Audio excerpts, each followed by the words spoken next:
ഉന്നതമായ മാനവികതാ മൂല്യങ്ങൾ ഉയർത്തിപ്പിടിച്ചുകൊണ്ട് മതേതരത്വത്തിന്റെയും മാനവികതയുടെയും ഇടങ്ങളാണ് കേരളത്തിലെ കലാലയങ്ങളെന്ന് ഉന്നത വിദ്യാഭ്യാസ സാമൂഹ്യനീതി വകുപ്പ് മന്ത്രി ഡോക്ടർ ആർ ബിന്ദു. കേരളത്തിലെ ഉന്നത വിദ്യാഭ്യാസ മേഖലയിൽ ദേശീയ അന്തർദേശീയ റാങ്കിംഗ് കരസ്ഥമാക്കി മുന്നോട്ടു പോകുമ്പോഴാണ് അതിനെ പുറകോട്ട് വലിക്കാൻ അശാന്തിയുടെ കേന്ദ്രങ്ങളാക്കുവാനും ബോധപൂർവമായ ശ്രമം നടക്കുന്നതെന്നും മന്ത്രി പറഞ്ഞു.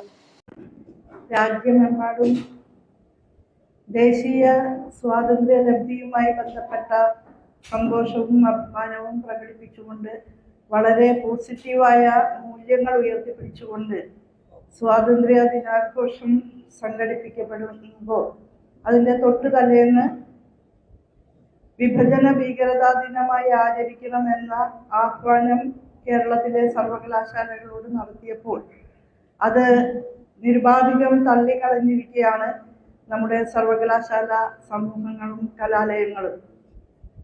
ഉന്നതമായ മാനവികതാ മൂല്യങ്ങൾ ഉയർത്തിപ്പിടിച്ചുകൊണ്ട് മതനിരപേക്ഷതയുടെയും മതേതര സൗഹൃദത്തിൻ്റെയും ഇടങ്ങളാണ് കേരളത്തിലെ കലാലയങ്ങൾ എന്ന് നമ്മുടെ യുവജനങ്ങൾ ഒരിക്കൽ കൂടി ഉറക്കെ പ്രഖ്യാപിച്ചിരിക്കുകയാണ്.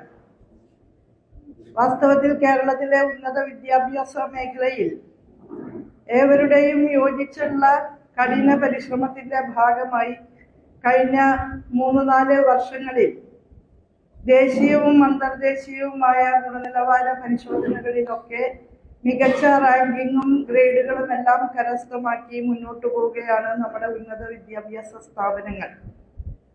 സർവകലാശാലകളിൽ ഗവേഷണാത്മക പ്രവർത്തനങ്ങളൊക്കെ മുൻപെങ്ങുമില്ലാത്ത വിധത്തിൽ വളരെ ഊർജ്ജസ്വലതയോടെ നടന്നുകൊണ്ടിരിക്കുകയാണ്. ഗവർണർ രാജേന്ദ്ര ആർലേക്കർ വ്യാഴാഴ്ച വിഭജന ഭീകരതാ സ്മരണ ദിനമായി ആചരിക്കാൻ നൽകിയ നിർദ്ദേശം ആചരിക്കേണ്ടതില്ലെന്ന് സർക്കാർ ഉത്തരവിറക്കിയിരുന്നു. ഇതേ തുടർന്നായിരുന്നു മന്ത്രിയുടെ വാർത്താ സമ്മേളനം. ന്യൂസ് ഡെസ്ക് കേരള പ്രണാമം.